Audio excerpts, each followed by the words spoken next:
بسم الله الرحمن الرحيم.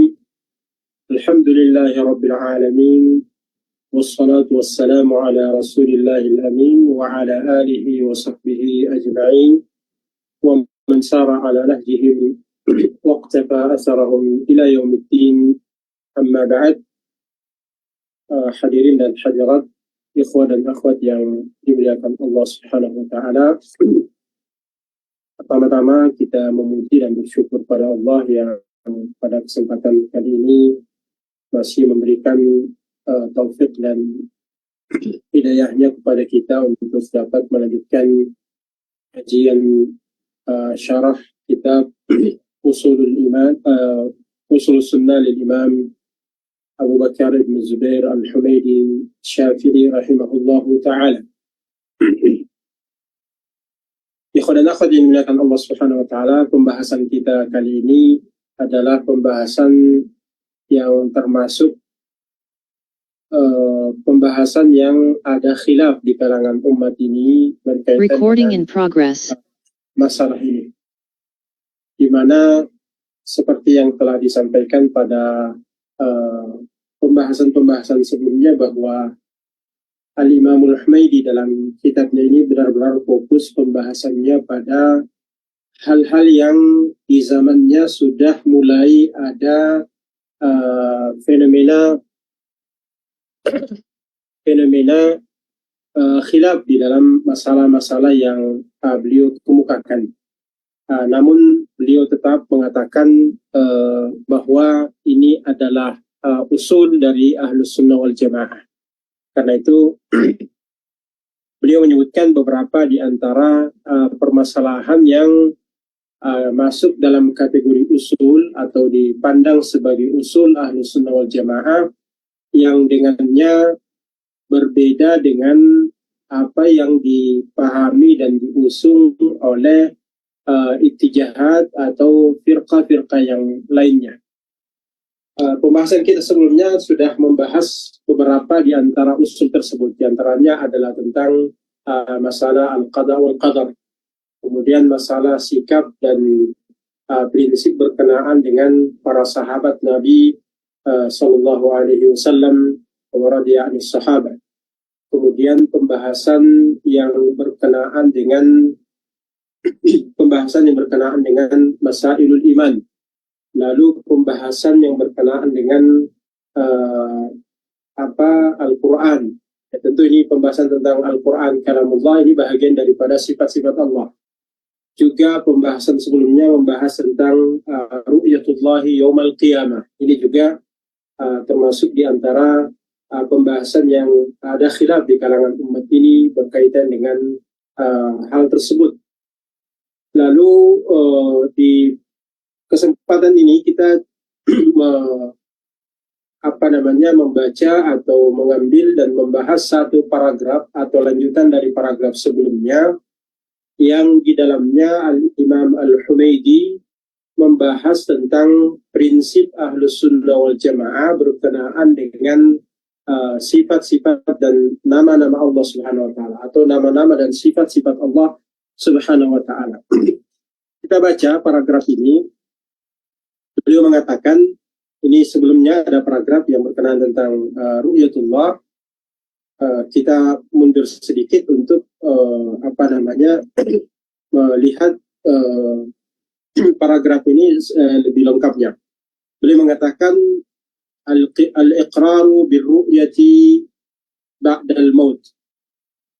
Al-iqraru bir-ru'yati ba'dal maut wa ma nataqa bihi al-Qur'an wal hadith مثل وقالت اليهود يد الله مغلولة غلت أيديهم ولعنوا بما قالوا بل يداه مبسوطتان ينفق كيف يشاء ومثل السماوات مطويات بيمينه وما أشبه هذا من القرآن والحديث لا نزيد فيه ولا نفسره نقف على ما وقف عليه القرآن والسنة ونقول الرحمن على العرش استوى ومن زعم غير هذا فهو معطل جهمي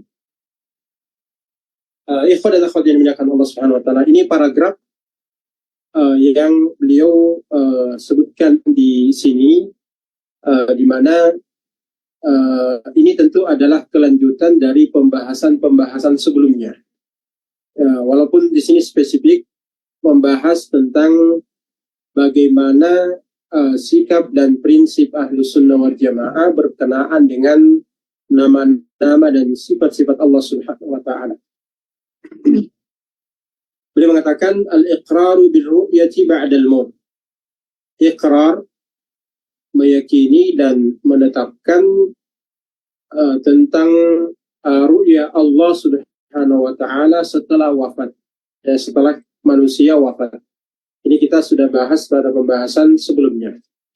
Lalu beliau mengatakan wa ma nataqa bihil Qur'anu wal hadis. Wa ma nataqa bihil Qur'anu wal hadis. Dan apa yang dikemukakan atau disebutkan oleh Al-Quran dan hadis. Ini tentu paragraf selanjutan dari yang sebelumnya. Wa ma nataqa, wa ini adalah waw ataf, dan jadi sebelumnya adalah al-iqraru bir-ru'yati ba'dal mauti wa ma nataqa bihil Qur'anu wal hadis. Jadi iqrar atau mengikrarkan dan meyakini tentang ru'ya Allah setelah wafat, dan mengikrar atau meyakini apa yang disebutkan, apa yang dikemukakan oleh Al-Quran dan hadis. Seperti beliau menyebutkan contoh, seperti waqalatil yahudu yadullahi maghlulah gullat aydihim wa lu'inu bima qalu bal yadahu mabsutatani yunfiqu kaifa yasha. Seperti firman Allah Subhanahu wa taala, dan orang-orang Yahudi mengatakan bahwa tangan Allah Subhanahu wa taala terbelenggu. Sebenarnya tangan mereka lah yang terbelenggu. Yang benar adalah bahwa bahkan sebaliknya tangan Allah kedua tangan Allah Subhanahu wa taala terbuka, dan memberi, yunfiqu bal yadahu mabsuutatan yunfiqu, bahkan kedua tangan Allah Subhanahu wa taala terbuka dan memberikan atau menginfakkan dan menganugerahkan apa yang Allah kehendaki, atau dengan apa yang Allah Subhanahu wa taala kehendaki. Wa ma ashbaha hadha min al-Qur'an wal hadis. Terlewat.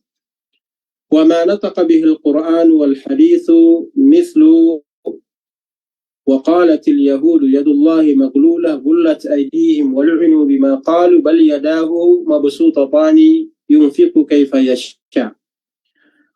ومثل السماوات مطويات بيمينه. Dan juga seperti firman Allah Subhanahu wa taala bahwa langit-langit itu seluruhnya digulung oleh Allah Subhanahu wa taala dengan tangan kanannya. Wa ma ashbaha hadha min al-Qur'ani wal hadis. Dan dalil-dalil yang serupa dengan ini dari Al-Quran dan hadis, la nazidu fihi wa la nufassiruhu. Kita tidak menambahkannya dan juga tidak mentakwilkannya atau tidak menafsirkannya, menakwilkannya. Naqifu ala ma waqafa alaihi al-Qur'anu was sunnah. Kita berhenti di mana Al-Quran dan Sunnah berhenti. Wa naqul Ar-Rahmanu 'alal arsy istawa, dan kita mengatakan atau kami mengatakan Ar-Rahmanu 'alal arsy istawa, Allah Ar-Rahman bersemayam di atasnya arasy. Wa man za'ama ghaira hadza fa huwa mu'attilun jahmiyun. Dan barang siapa yang mengklaim atau meyakini selain daripada apa yang dikemukakan ini, maka dia adalah seorang mu'attil, ahli ta'attil, dia adalah seorang jahmi atau pengikut manhaj jahmiyah.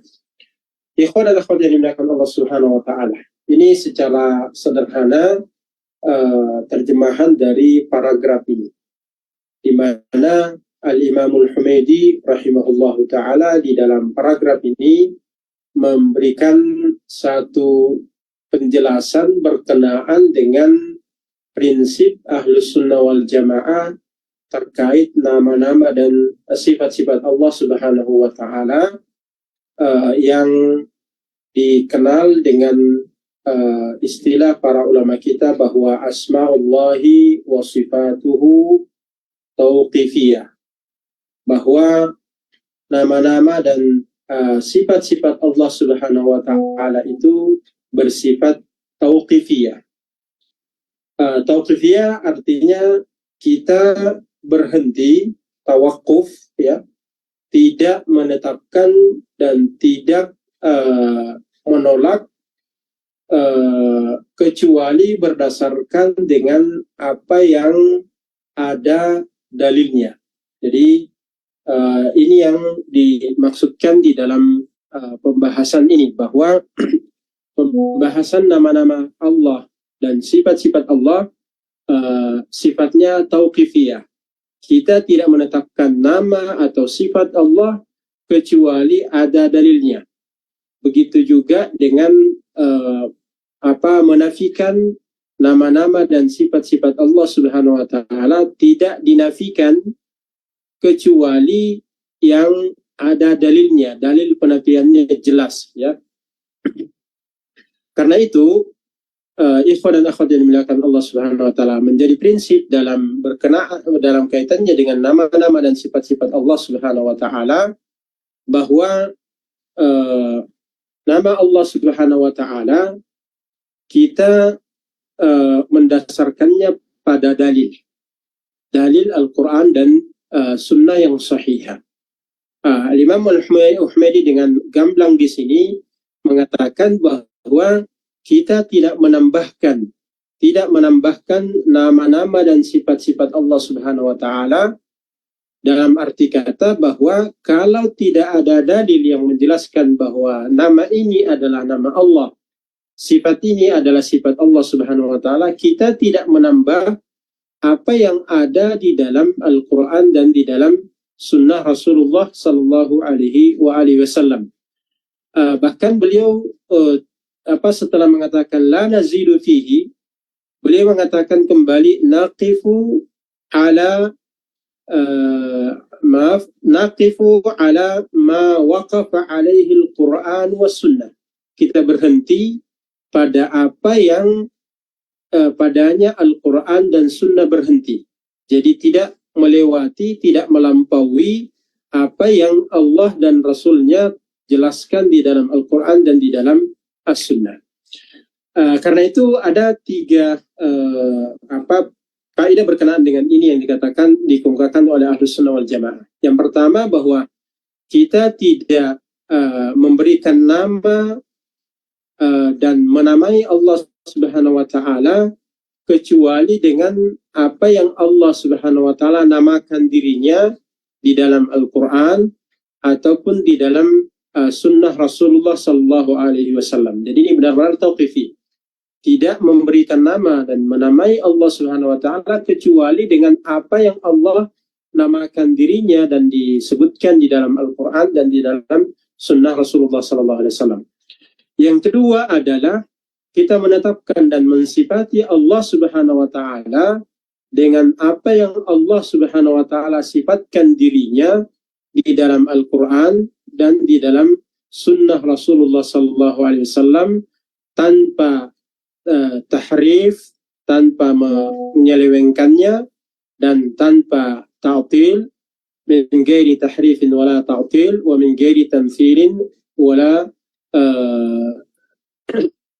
min ghairi tamthilin wala ta'wil, dan tidak mentashbihnya atau menyerupakannya Allah Subhanahu wa taala dan juga tidak mentakwilnya. Kemudian yang ketiga adalah kita menafikan dari Allah Subhanahu wa taala apa-apa yang Allah Subhanahu wa taala nafikan dari dirinya berupa sifat-sifat yang tidak layak bagi Allah Subhanahu wa taala, plus meyakini kesempurnaan sifat yang merupakan lawan daripada sifat yang dinafikan oleh Allah dari dirinya sendiri.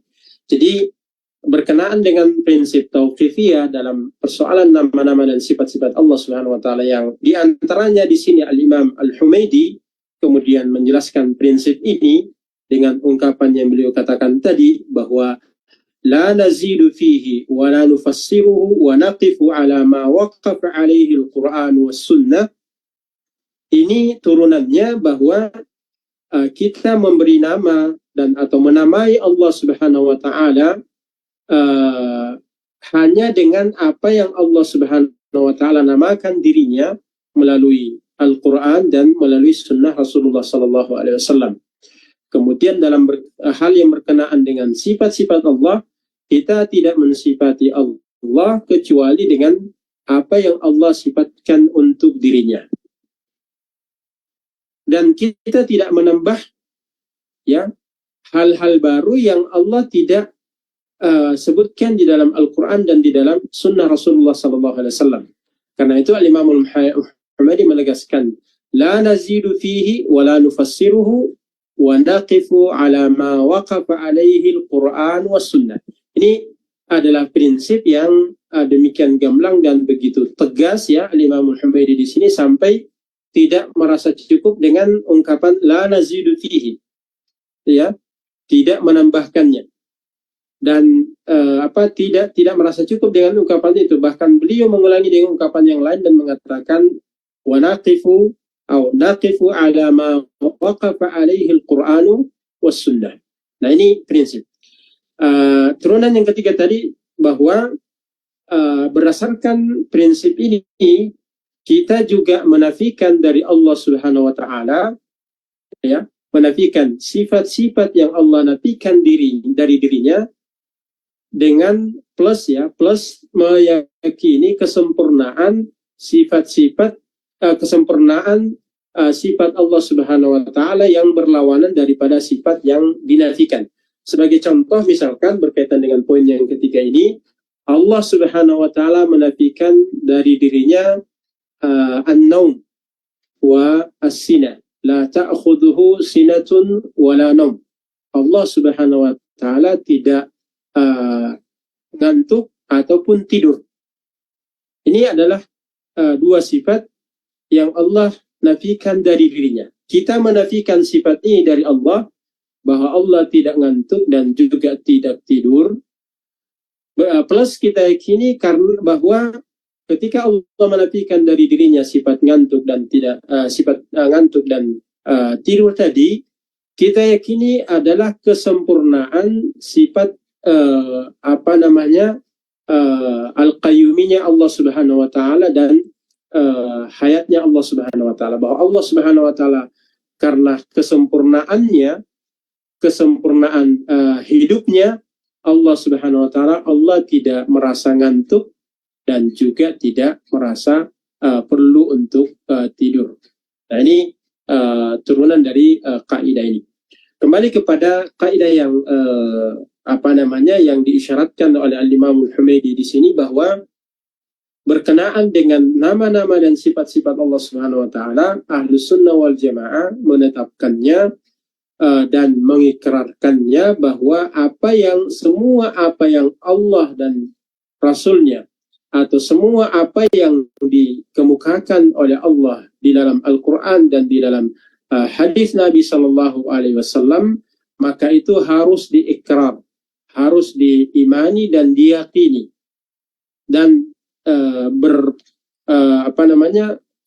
selain daripada meyakini ini adalah bahwa prinsip kita tidak menambah apa yang tidak disebutkan di dalam Al-Quran dan di dalam Sunnah, dan juga tidak menguranginya. Ya, karena kalau mengurangi ini akan masuk pada kategori apa yang disebutkan di akhir paragraf ini oleh Al-Imam Al-Humaidi, bahwa itu termasuk di antara sikap ta'til.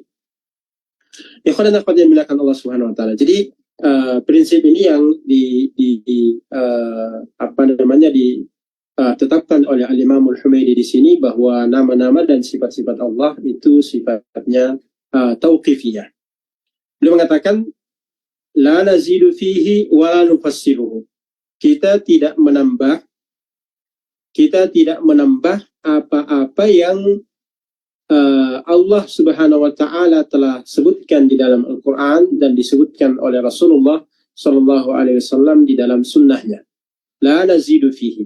Jadi ini artinya tauqif ya. Kemudian beliau mengatakan wala nufassiruhu, dan kita tidak mentafsirkannya. Yang dimaksudkan di sini wallahu alam bahwa kita tidak menakwilkannya, karena antara tafsir dengan takwil dalam istilah dan urut pada para ulama salaf itu artinya sama. Jadi takwil di dalam tafsir dan begitu juga dengan takwil itu bermakna atau sinonim antara tafsir dengan takwil dalam urut para ulama salaf. Ya, di antaranya misalkan Al-Imam Ibnu Jarir At-Tabari biasa mengatakan wa ta'wilu hadhil ayah, yang dimaksudkan adalah tafsir hadhil ayah. Jadi ini dua istilah yang sinonim. Beliau Al-Imam Al-Humaidi mengisyaratkan bahwa berkenaan dengan nama-nama dan berkenaan dengan sifat-sifat Allah Subhanahu wa taala, sikap selain daripada meyakini tauqifiyahnya adalah tidak mentakwilkannya, yang oleh sebagian ulama yang lain mengungkapkannya dengan istilah tahrif, tidak mentahrifnya, tidak menyelewengkannya maknanya. Jadi ikhwan dan akhwat yang dimuliakan Allah Subhanahu wa taala, ini prinsip. Lalu di sini Al-Imam Al-Humaidi mengungkapkan atau menyebutkan dua di antara contoh atau tiga di antara contoh sifat-sifat Allah Subhanahu wa taala yang di masa beliau juga sudah mulai ada yang menyimpang berkenaan dengan kedua atau ketiga sifat tersebut. Karenanya beliau menyebutkannya di sini sebagai salah satu di antara contoh aplikatif berkenaan dengan kaidah yang beliau isyaratkan tadi, bahwa tauqifiyah. Beliau di sini mengatakan misal wa qalatil yahudu yadullahi maghlulah qullat aydihim wa lu'inu bima qalu bal yadahu mabsutatani yunfiqu kaifa yasha. Nah, ini berkenaan dengan ungkapan dan perkataan orang-orang Yahudi yang menganggap bahwa tangan Allah itu terbelenggu. Dalam hal ini Al-Imam Al-Humaidi ingin memberikan contoh berkenaan dengan sifat Allah Subhanahu wa taala, yaitu sifatul yad, bahwa Allah Subhanahu wa taala memiliki tangan. Yang kedua di antara contoh yang beliau angkat di sini adalah sifatul istiwa, bahwa Allah Subhanahu wa taala bersemayam di atas arasy-Nya. Dua contoh ini mewakili pembagian sifat-sifat Allah. Jadi dalam kajian berkenaan dengan sifat-sifat Allah, sifat Allah itu dibagi menjadi dua. Ada yang masuk dalam kategori sifat fi'liyah, atau kadang-kadang juga diistilahkan dengan as-sifatul ikhtiyariyah, sifat fi'li atau sifat ikhtiyari, di mana dhabitnya bahwa sifat yang berkenaan dengan masyiah maka itu adalah dimasukkan dalam kategori sifat fi'li. Jadi beliau mencontohkan di sini. Jadi as-sifat al-fi'liyah adalah sifat yang berkenaan dengan kehendak Allah Subhanahu wa taala. Jika Allah berkehendak untuk mensifatinya, maka Allah mensifatinya. Namun jika Allah Subhanahu wa taala tidak berkehendak mensifatinya di dalam keadaan tertentu, maka Allah tidak mensifati sifat tersebut. Ini yang dimaksudkan dengan sifatul fi'il. Seperti misalkan contoh yang diangkat di sini adalah sifatul istiwa. Ini adalah Allah Subhanahu wa taala berkehendak untuk beristiwa. Ya. Ini setelah Allah Subhanahu wa taala setelah tentu saja Allah Subhanahu wa taala menciptakan al-arsy. Contoh lain misalkan berkenaan dengan sifatul fi'il ini adalah al-khalq atau an-nuzul atau al-maji. Allah datang, Allah Subhanahu wa taala turun, ya. Begitu juga dengan sifatul kalam, bahwa Allah Subhanahu wa taala berbicara kapan dan dengan apa Allah Subhanahu wa taala hendak untuk berbicara tentangnya. Jadi ini masuk dalam kategori tentang kategori sifat-sifat fi'liyah Allah Subhanahu wa taala. Yang lain adalah sifatun dzatiyah. Jadi ada sifat dzatiyah, ada sifat fi'liyah. Sifat dzatiyah adalah sifat yang Allah Subhanahu wa taala miliki, sifat yang melekat pada diri Allah Subhanahu wa taala yang tidak ada sangkut pautnya dengan kehendaknya. Dalam arti kata, Allah Subhanahu wa taala memiliki sifat tersebut dan tidak menghubungkannya dengan kehendak, bahwa jika Allah menghendaki untuk mensifatinya, Allah mensifatinya, kalau tidak menghendakinya maka Allah tidak mensifatinya. Tidak seperti itu. Dia adalah dzatiyah yang lazim atau yang terus-menerus disifati oleh Allah Subhanahu wa taala. Ya, seperti misalkan al-ilmu, al-haya, as-sam'u, wal-basar. Jadi Allah Subhanahu wa taala Maha mengetahui. Jadi pengetahuan Allah Subhanahu wa taala terus-menerus Allah Subhanahu wa taala sifati sifat tersebut. Begitu juga dengan mendengar, ya, sifatus sama, pendengaran, penglihatan, ya, dan seterusnya. Masuk dalam kategori ini apa yang beliau contohkan di sini. Jadi contoh yang beliau angkat di sini adalah sifatul yad, bahwa Allah Subhanahu wa taala memiliki tangan. Sekalipun awal daripada ayat tersebut itu adalah berbicara tentang anggapan prasangka orang-orang Yahudi bahwa tangan Allah Subhanahu wa taala terbelenggu. Ini adalah anggapan yang keliru yang Allah bantah. Namun di sini perlu kita cermati bahwa hatta orang-orang Yahudi pun kalau melihat konteks ayat ini kan Allah Subhanahu wa taala kemukakan bahwa orang Yahudi mengatakan tangan Allah terbelenggu. Itu artinya bahwa orang Yahudi pun menyadari dan meyakini bahwa Allah memiliki tangan. Hanya saja kemudian mereka meyakininya bahwa tangan Allah terbelenggu. Nah, Allah Subhanahu wa taala di sini membantah. Bantahan Allah Subhanahu wa taala kepada orang Yahudi itu adalah berkenaan dengan anggapan terbelenggunya, bukan menanggapi atau membantah bahwa Allah punya atau tidak punya tangan. Ya, Allah punya tangan, bahkan Allah Subhanahu wa taala menetapkannya di lanjutan ayat tersebut. Bal yadahu mabsutatani yunfiqu kaifa yasha. Bahkan kedua tangan Allah Subhanahu wa taala terbuka dan menginfakkan atau menganugerahkan apa saja dan apa dengan bagaimana Allah Subhanahu wa taala menginfakkan atau menganugerahkan, memberikan apa yang diinginkannya. Jadi Allah membantah anggapan bahwa tangan Allah terbelenggu dan menetapkan bahwa Allah Subhanahu wa taala tangannya terbuka. Nah, syahid daripada apa yang beliau sebutkan di sini adalah bahwa Allah memiliki tangan. Nah, beliau juga berkenaan dengan ini juga beliau menukil firman Allah Subhanahu wa taala yang disebutkan dalam surah Az-Zumar ayat 67, as-samawati matwiyatun biyamini. As-samawati matwiyatun biyamini. Langit-langit itu seluruhnya digulung oleh Allah dengan tangan kanannya. Biyamini di sini maksudnya adalah dengan tangan Allah Subhanahu wa taala yang kanan. Kedua dalil ini masih berhubungan antara satu dengan yang lain. Dari sini dipahami yang pertama bahwa Allah Subhanahu wa taala memiliki tangan. Allah Subhanahu wa taala memiliki tangan. Lalu di ayat ini juga disebutkan ditetapkan bahwa tangan Allah Subhanahu wa taala itu dua. Ya, tangan Allah itu dua. Kemudian di ayat Az-Zumar tadi dikatakan bahwa tangan Allah Subhanahu wa taala kanan, ada bagian kanannya.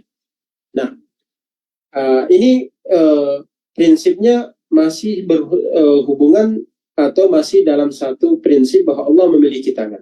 Nah, ini adalah prinsip Ahlus Sunnah wal Jamaah yang ketika dikembalikan kepada apa yang ditetapkan atau dikaji oleh Imam Al-Humaidi di sini bahwa wa ma nataqa bihil Qur'an wal hadis, kita mengikrar, kita menetapkan apa yang Allah apa yang ditetapkan oleh Al-Quran dan Sunnah, Al-Quran dan hadis, yang diantaranya adalah bahwa Allah Subhanahu wa taala memiliki tangan. Nah, di sini kita tidak menambahkan, ya sebagaimana Imam Al-Humaidi mengatakan wala nazidu fihi wala nufassiruhu, kita tidak menambahkannya dan tidak mentawilkannya, bahkan kita menetapi apa yang Allah Subhanahu wa taala di dalam Al-Qur'an ini berhenti di situ. Jadi tidak menambah dan tidak menguranginya. Yang kedua bahwa Ahlus Sunnah wal Jamaah, dan ini diantaranya juga diikrar oleh atau ditetapkan oleh Imam Humaidi di sini sesuai dengan apa yang disebutkan tadi, bahwa ini sesuai dengan zahirnya. Jadi zahir ayat-ayat ini menetapkan bahwa Allah Subhanahu wa taala memiliki tangan, dan tangan Allah Subhanahu wa taala itu ada dua. Tidak mentakwilkannya sebagaimana dikatakan oleh Imam Al-Humaidi tadi, wala nufassiruhu. Tidak mentakwilkan, tidak menafsirkannya dengan tafsir yang tidak sesuai dengan zahir daripada Al-Quran ini. Yang dimuliakan Allah Subhanahu wa taala. Nah, ini prinsip yang beliau kemukakan dan contoh yang beliau angkat bahwa Allah Subhanahu wa taala memiliki tangan, dan tangannya ada dua, dan salah satunya adalah kanan, ya, disebutkan dengan kanan. Nah, ketika kita membahas tentang sifatul yad ini, kita akan menemukan bahwa dalil-dalil Al-Quran itu berkenaan dengan yad Allah atau tangan Allah Subhanahu wa taala ini ada tiga kondisinya dalam kaitannya dengan nas yang berbicara tentang yad ini atau tangan Allah ini. Ada beberapa ayat yang mengisyaratkan bahwa tangan Allah Subhanahu wa taala ada beberapa nas yang mengungkapkan tangan ini dengan bentuk mufrad atau tunggal. Ada juga dalil yang datang dalam bentuk musanna. Jadi itulah yang dipahami bahwa tangan Allah ada dua, ya. Kemudian juga ada dalil yang mengisyaratkan ada dalil yang datang dalam bentuk jamak atau plural, di mana ini dikaji dan dikompromikan oleh para ulama berkaitan dengan hakikat daripada jumlah tangan Allah itu ada berapa, ya. Kalau di antara nas itu ada yang bersifat datang dengan bentuk mufrad, ada yang musanna atau dua, dan ada yang jamak. Nah, berkaitan dengan hal tersebut, ulama kita mengatakan bahwa prinsip Ahlus Sunnah wal Jamaah yang ditetapkan oleh para ulama Ahlus Sunnah wal Jamaah berdasarkan dalil Al-Quran dan Sunnah bahwa tangan Allah itu ada dua. Tangan Allah ada dua. Tangan Allah dua. Yang tegas di dalam ayat ini katakan bal yadahu mabsutatani, bahkan kedua tangan Allah itu berarti dua. Nah, Terus bagaimana dengan dalil yang datang dalam bentuk mufrad? Ya, seperti misalkan firman Allah Subhanahu wa taala, yadullahi fawqa aydihim. Tangan Allah di atas tangan-tangan mereka. Ini kan di sini dikatakan yadullah, tangan Allah. Ini mufrad, yad. Ini adalah mufrad. Yang mana benar, apakah tangan Allah itu tunggal atau dua atau bagaimana? Kembali kepada yang sharah tadi bahwa tangan Allah itu ada dua. Tangan Allah dua. Lalu bagaimana dengan dalil yang datang dalam bentuk mufrad? Kenyataannya dalil-dalil yang datang dalam bentuk mufrad ini adalah dia berparalel atau mudhaf, sehingga dia bersifat lebih umum.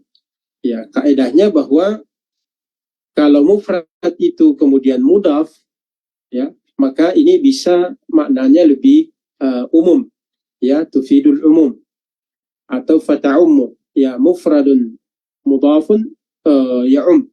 Jadi lafaz yang bersifat mufrad lalu kemudian dimudhafkan, maka ini akan berkonsekuensi lebih umum maknanya. Sehingga kalau dipahami seperti itu, maka tidak ada kontradiksi antara dalil yang menunjukkan bahwa tangan Allah itu dua dengan bentuk yang sifatnya mufrad. Karena kalau dia mufrad lalu kemudian mudhaf, maka dia akan bermakna lebih umum. Dalam arti kata, dia masuk di antaranya lebih dari satu, dan di dalam ayat yang lain lebih jelasnya bahwa tangan Allah itu ada dua. Jadi tidak ada ta'arud, bahkan sinergi antara yang mufrad dengan yang musanna. Karena yang mufrad pun ketika sudah mudhaf, maka dia sudah bersifat lebih umum daripada yang sifatnya benar-benar hanya tunggal.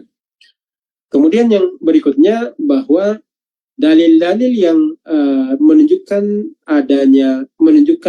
atau dalil yang datang dalam bentuk jamak, demikian halnya dengan yang lain, dia tidak bertentangan dengan yang datang dalam bentuk musanna.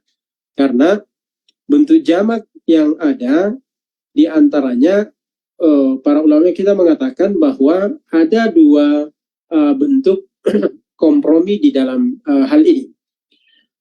Yang pertama, bahwa bentuk jamak ini dimaksudkan salah satunya adalah lita'zim, untuk kemudian mengagungkan atau membesarkan sifat tersebut, dan tidak dimaksudkan untuk menentukan jumlah daripada sifat itu. Ya, jadi ketika dikatakan misalkan dalam firman Allah Subhanahu wa taala, lima hamilat aidina an'aman, lima hamilat aidina. Aidina di sini adalah aidi jamak daripada yad. Aidina, ya, tangan-tangan kami, ini adalah jamak.